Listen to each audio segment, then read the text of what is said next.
प्यारे बच्चों, जैसा कि आपको पता है, कल हम भाषा से के अंतर्गत दूसरा प्रश्न कर रहे थे। सम शुद्ध भिन्नार्थक शब्द के अर्थ समझकर वाक्य बनाओ। तो इसके अंदर अब हमने आपको बताया था कि सम शुद्ध भिन्नार्थक अर्थ है, सुनने में एक समान लगते हैं लेकिन इनके अर्थ है अलग अलग होते हैं।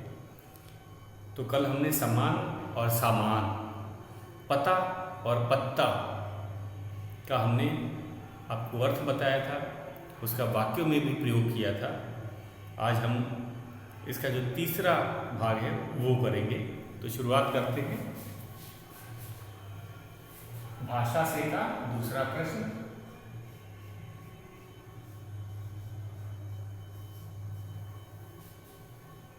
प्रश्न है दूसरा, इन समशुद्ध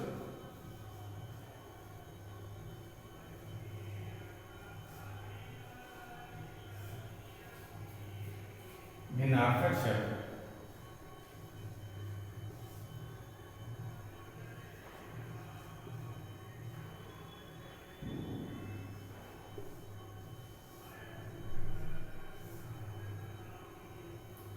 शब्द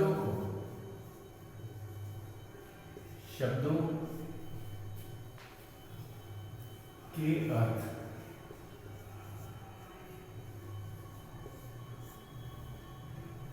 समझकर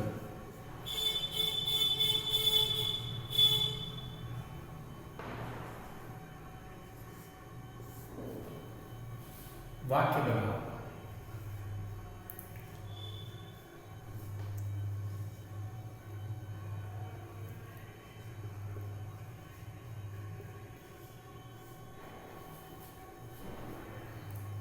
पहला हमारा शब्द है तेज, दूसरा है तेज। तो सुनने में लगभग एक जैसा है, यहाँ तेज है, ये तेज। तो इसमें इनके अर्थ जो है अलग अलग है, जैसा कि मैंने आपको बताया। सुनने में एक समान लग सकता है, हल्का सा इसमें अंतर है। आप मैं उच्चारण में जरा ध्यान देखिए, तेज, तेज। तो अर्थ इनके अलग अलग हैं। तेज को हम बोलेंगे, तेज को चमक या प्रताप के लिए करते हैं। तेज को का अर्थ हम कहेंगे, इसका अर्थ होता है चमक या प्रताप, हम लोग बोल सकते हैं प्रताप। तो कह सकते हैं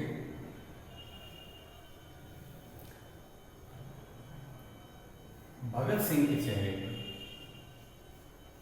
भगत सिंह के चेहरे पर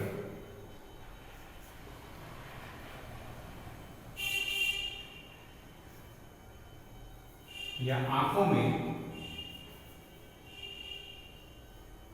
भगत सिंह की आंखों में, आंखों में तेज, तेज था। तो ये चमक बोल सकते हैं या प्रताप बोल सकते हैं। और यहाँ पे दूसरा तेज का है कि वेग के लिए आता है या प्रबल के लिए आता है। वेग या फिर हम इसे प्रबल भी कह सकते हैं।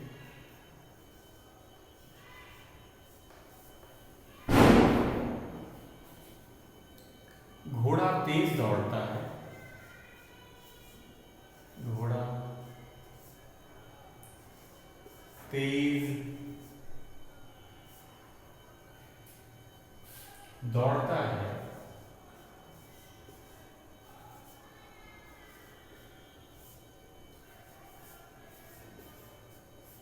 घोड़ा तेज दौड़ता है।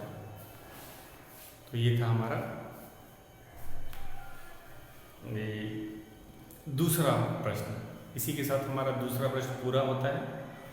इसमें हमने समान, सामान, पत्ता, पता, पत्ता, तेज और तेज का हमने वाक्यों में प्रयोग किया तथा उसका अर्थ भी आपको बताया।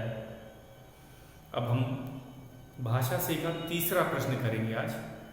सही विशेषण चुनकर खाली स्थान भरो। तो तीसरा प्रश्न,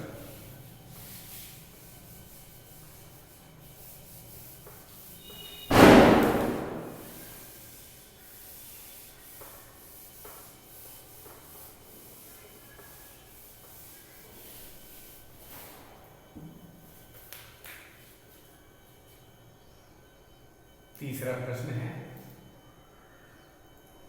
सही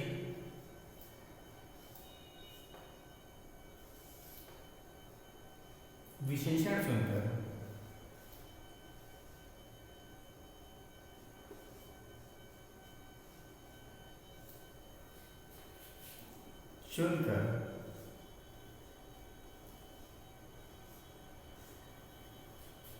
खाली स्थान करो।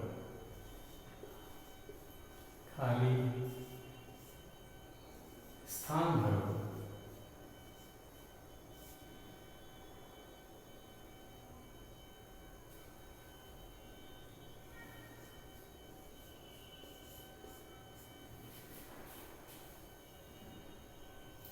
हमें विशेषण शब्द भी दिए गए हैं। पहला है सुरक्षित,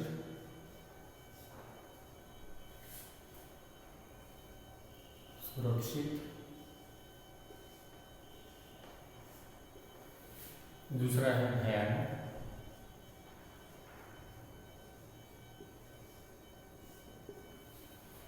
फिर है तीव्र,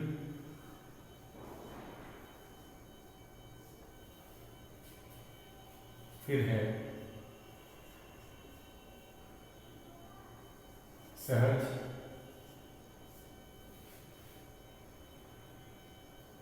फिर है सुहाना,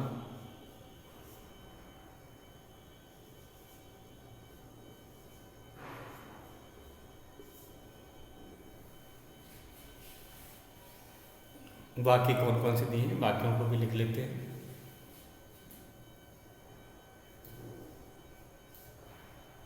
रास्ते में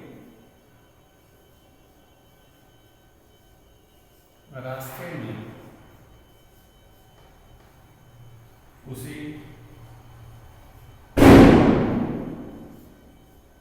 रिक्त स्थान दिया है। हादसे से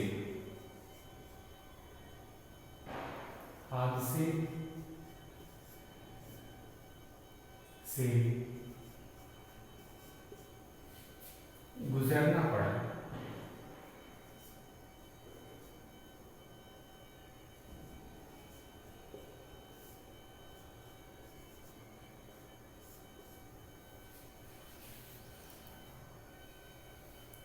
तो रास्ते में उसे भयानक हादसे, सही शब्द है, हम कहेंगे हादसा है, भयानक हादसा।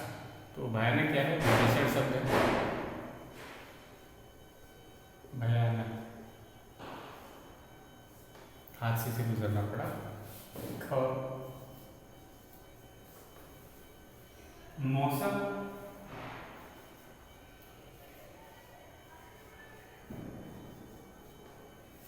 मौसम बहुत रिक्त स्थान दिया है, था। तो मौसम बहुत सुहाना, सुहावना, सुहावना था। हमने दो विशेषण का प्रयोग कर लिया है।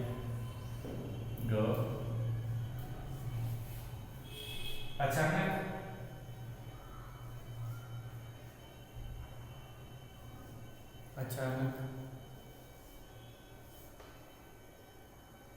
रिक्त स्थान, गति से हवाएं चलने लगी, गति से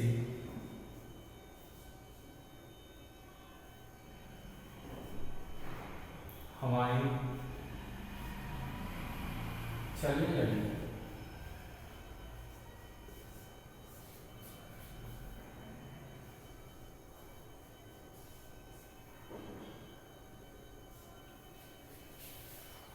तीव्र गति से, गति का विशेषण क्या है? तीव्र गति। तीव्र मतलब तेज, तीव्र। अचानक तीव्र गति से हवाएं चलने लगी। घ है, सब लोग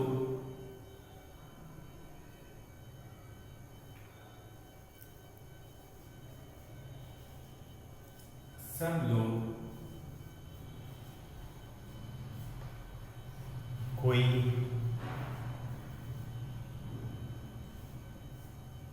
रिक्त स्थान है, स्थान ढूंढने लगे। स्थान ढूंढने लगे।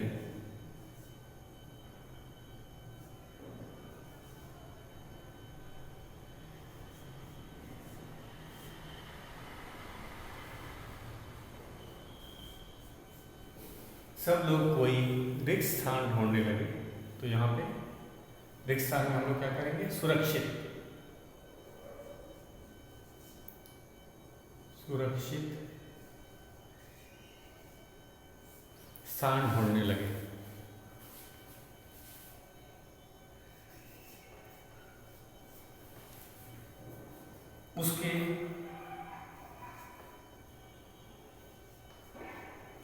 उसके रिक्त स्थान है, व्यवहार ने सबको प्रभावित किया। व्यवहार ने सबको प्रभावित किया। सबको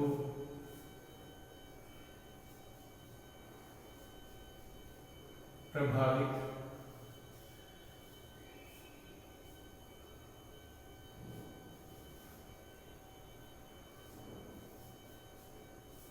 किया। तो सुरक्षित भी हमने प्रयोग कर लिया, तीव्र का भी प्रयोग कर लिया, सहज बचा था। तो उसके सहज व्यवहार, तो व्यवहार की विशेषता क्या है? सहज। तो ये शब्द विशेषण शब्द है। तो बच्चों, विशेषण शब्द जो होते हैं वह संज्ञा के आगे रखकर उसकी विशेषता बताते हैं, और इस प्रकार की संज्ञा को विशेष्य भी कहा जाता है।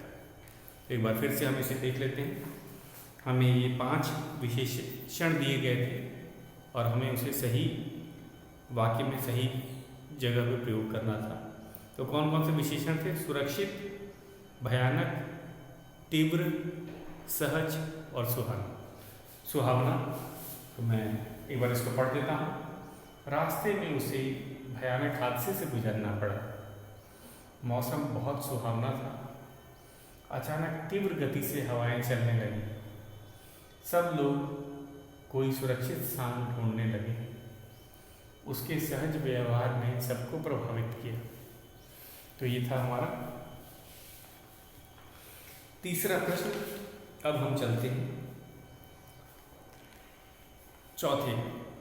पढ़ो और समझो।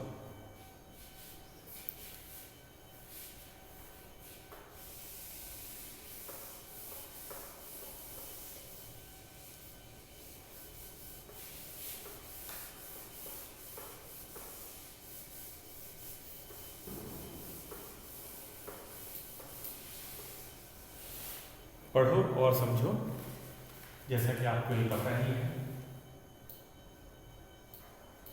ये व्याकरण से संबंधित प्रश्न है।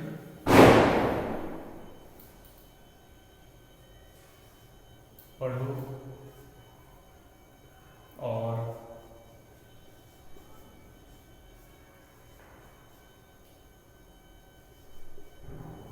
समझो।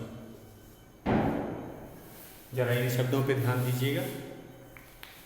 इन वाक्यों में इटली में अल्फांसो नामक व्यक्ति रहता था।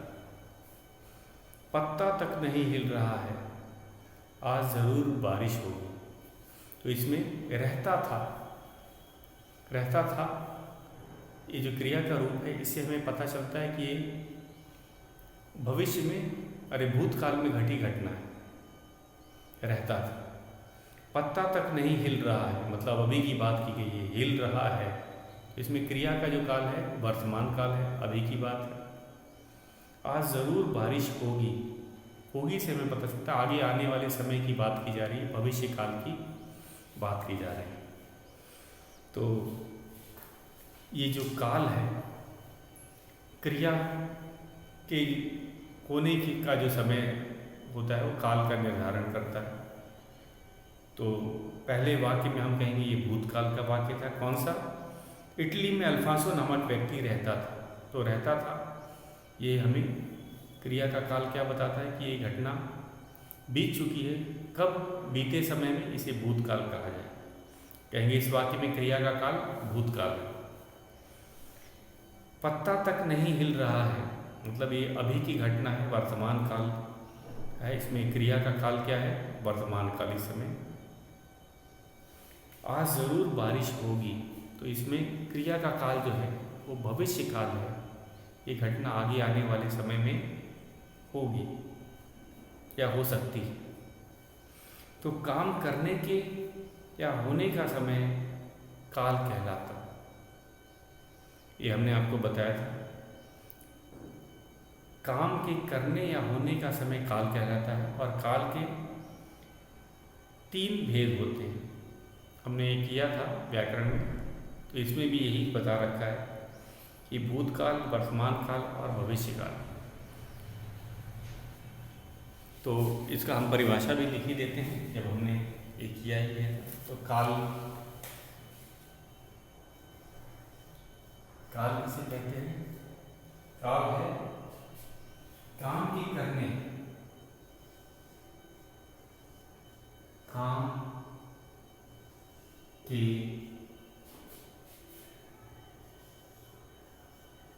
करने या होने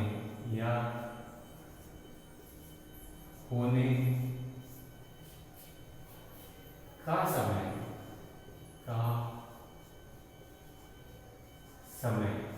करने या होने का समय काल कहलाता है। काल कहलाता है।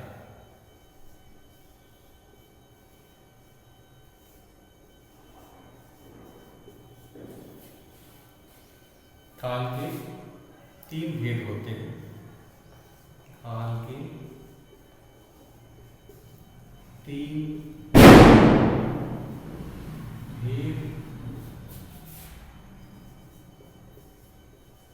होते हैं।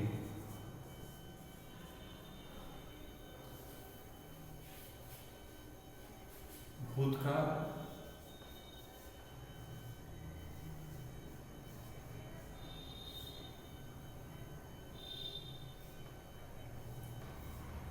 वर्तमान काल,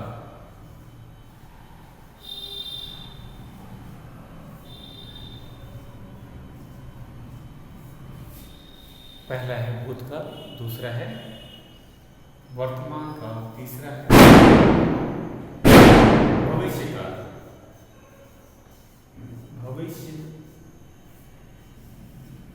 काल। तो काम के करने या होने का समय काल कहलाता है। तो काल क्या होता है?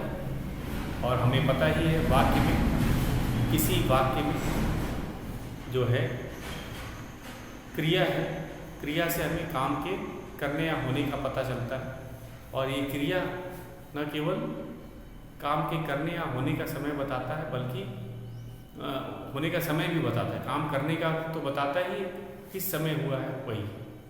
तो हम कहेंगे काम के करने या होने का समय काल कहलाता है। और काल के 3 भेद होते हैं। भूतकाल, जो क्रिया बीते समय में पूरी हो चुकी है। वर्तमान काल, जो इस समय चल रही है, कहे जाते समय हो रही, उसे वर्तमान काल कहते हैं। और भविष्य काल, जो आगे आने वाले समय में होगी, उसे भविष्य काल कहा जाता है। तो ये केवल हमें आज पढ़ना और समझना था, और ये हमने व्याकरण में भी कर रखा था बच्चों। तो कल हम अपना 5वां प्रश्न करेंगे। आज के लिए बस इतना ही।